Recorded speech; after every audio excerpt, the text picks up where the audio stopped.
तर नमस्कार मित्रांनो बाळूमामा हे दक्षिण महाराष्ट्र व उत्तर कर्नाटकातील एक प्रसिद्ध संत होते। त्यांचा जन्म कोल्हापूर जिल्ह्यातील आदमापूर गावात झाला होता। ते गुरे राखणारे एक सामान्य गोटेवाले होते, पण त्यांचा जीवनमार्ग अत्यंत साधा परंतु भक्तीने परिपूर्ण होता। त्यांच्यावर लोकांची अपार श्रद्धा होती आणि अनेकांनी त्यांनी संकटातून तारले होते। अशा भक्तांची ठाम श्रद्धा आहे।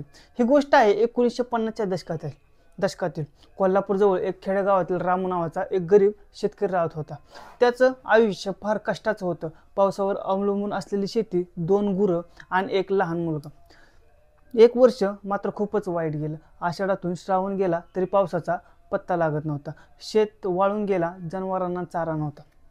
रामू इतका हतबल झाला आणि शेवट त्यांनी हात जोडले आणि बाळूमामाच्या फोटोपुढे बसून रडत रडत प्रार्थना करू लागला। बाळूमामा, तुझ्याकडे शेवटची आशा आहे।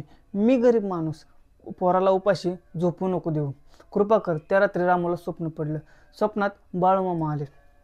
त्यांनी पांढऱ्या बैलावरून उतरून त्यांचं डोकं थापटलं आणि म्हणाले, चिंता करू नकोस, सकाळी उठल्यावर डोंगराच्या कडेला एक ठिकाण दाखवीन, तिथं तुला काय हवं ते मिळेल।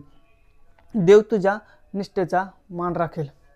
रामू सकाळी उठला आणि स्वप्नात दाखवलेला डोंगर गाठला। खरोखरच तिथे एक छोटं कुंड होतं आणि त्याच बाजूला अगदी ताजं हिरवगार गवत उगवलेलं होतं।